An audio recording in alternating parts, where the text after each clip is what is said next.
Hi అండి. ఇవాళ ఆలూ పూరి చూపిస్తాను రండి. దుంపలు పూరి. ఫస్ట్ అయితే ఉడికించాను దుంపలన్నీ. ఇగో ఒక 7-8 దుంపలు నూనె వేసి మెత్తగా ఉడికించి తొక్కలు తీసాను. ఇందులో కొంచెం కారం వేద్దాం ఫస్ట్. చాలా బాగుంటుంది ఆలూ పూరి. కచోడీ లాగే ఉంటుంది ఇది. సేమ్ కచోడీ ఎలా ఉంటుందో అలాగే ఉంటుంది. దుంపలు వేసాను. దుంపల్లో కారం, సరిపడా ఉప్పు,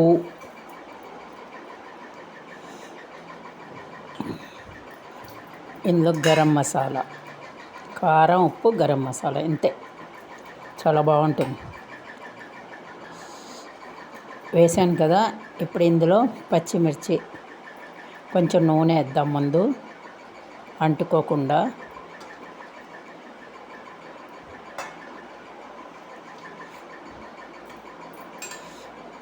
కొంచెం నూనె వేసాను. నూనె నెయ్యో ఏదో.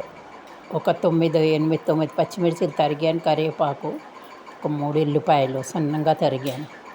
ఇప్పుడు దీన్ని శుభ్రంగా కలుపుదాం. అన్నీ కలుసుకోవాలి, మెత్తగా అయిపోవాలి. దుంపలు, ఉల్లిపాయ అవన్నీ కలిపి చోఖా చేయాలి.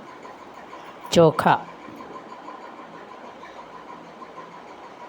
ఇగో ఇలా కలిపేసాను చూసారా. గోధుమ పిండి కలిపినట్టు కలిపేసాను. ఒక గిన్నెలో తీసేద్దాం. ఇందులో మళ్ళీ పిండి కలుపుదాం. గోధుమ పిండి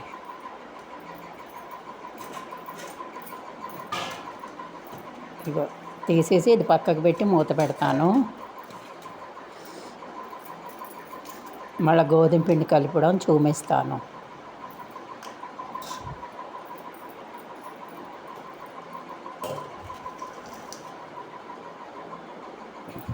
ఇగో నేను సరిపడా ఒక అరకిలో పిండి తీసుకున్నాను. ఇందులో నల్ల జీలకర్ర, కలంజీ అంటారు, అది వేసాను. కలంజీ నిమ్మకిల్లో వేస్తారు కదా, నల్లవి జీలకర్ర, కలంజీ. ఇంకా సరిపడా ఉప్పు ఇందులో. తర్వాత కొంచెం వామ వేద్దాం నలిపేసి. టేస్ట్ చాలా బాగుంటుంది.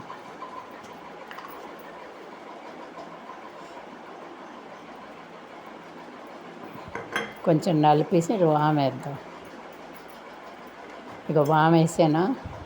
ఇప్పుడు ఇది గోధుమ పిండిలాగా మెత్తగా కలుపుదాం. రెండు కలిపి చూపిస్తాను. శుభ్రంగా కలిపేద్దాం. ఉప్పు అవి అంతా కలిసేటట్టుగా.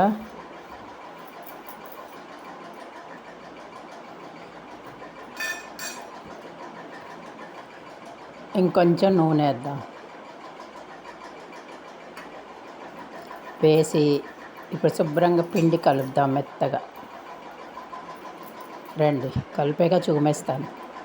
మనం గోధుమ పిండి కలిపినట్టుగా కలపాలి.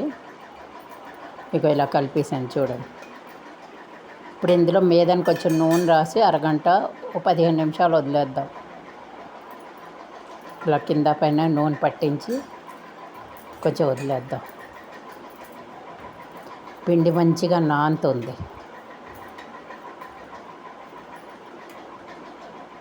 చూపిస్తాను.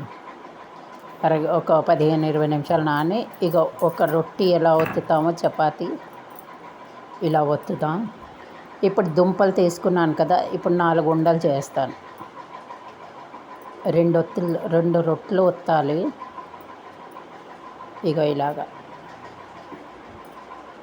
ఇక్కడొకటి, ఇక్కడొకటి 4 పెడదాం. చాలా టేస్ట్గా ఉంటుంది ఇది.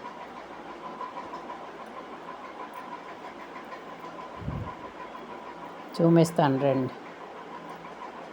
ఇక ఇలా పెట్టాను కదా, దీని మీద ఒక రొట్టె చేసి పెడదాం. పలసగా రొట్టెలు ఒత్తాలి ఇలాగ. ఇక ఈ రొట్టె సమంగా రొట్టె ఒత్తాలి.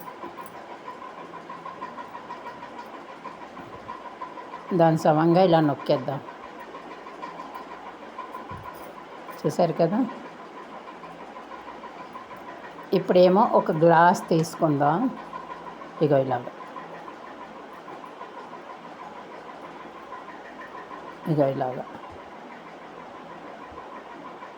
ఇప్పుడు ఇలాగా తీసేద్దాం.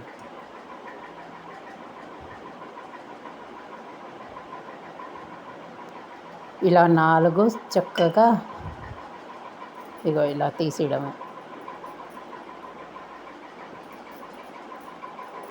చూసారు కదా.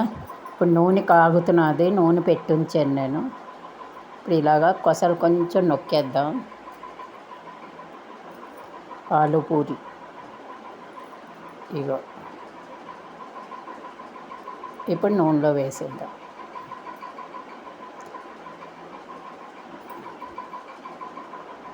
రెండేసి చొప్పున వేయించుదాం. నేను కొంచెమే నూనె వేసాను. రెండు వేయించుదాం. చాలా అంటే చాలా బాగుంటుంది. మంచి పొంగుతాయి. చూపిస్తాను రండి. ఇక చూడండి ఇలా పొంగుతున్నాయి కదా. ఇక ఇలా పొంగుతాయి బూరెలాగా. కరకరలాడుతాయి మంచిగా. మెత్తగా అయిపోదు, కచోడీలాగే ఉంటుంది. నేను సింపుల్గా చేసాను. చూడండి ఎంత పొంగిందో.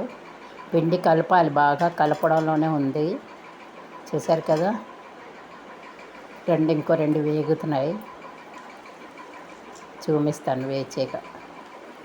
సాయి లైక్ సబ్స్క్రైబ్ తప్పకుండా చేయండి. మర్చిపోకుండా లైక్ చేయండి, సబ్స్క్రైబ్ చేయండి.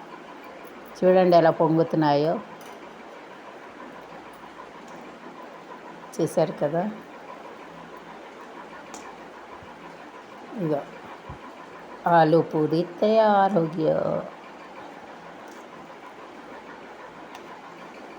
చాలా బాగుంటాయి, తినడానికి కరకరలాడతాయి. పూరీలాగా మెత్తబడిపో. మన పిండి కలిపి నానబెడితే మంచిగా వస్తాయి ఇలాగే. చూసారు కదా. ఎర్రగా చక్కగా సమోసాలా వస్తాయి. ఇక ఇలా మీరు కాస్త సోడా వేసుకోవచ్చు. నేను సోడా వేయలేదు. సోడా వేయకుండానే ఎర్రగా వస్తాయి. మీరు కాస్త వేసుకోవచ్చు. సేమ్ సమోసా లాగే. చూసారా. చూడండి, లైక్ సబ్స్క్రైబ్ తప్పకుండా చెయ్యండి. ఇక చూసారా, వేడిగా ఉంది. రండి చూపిస్తాను. ఇగో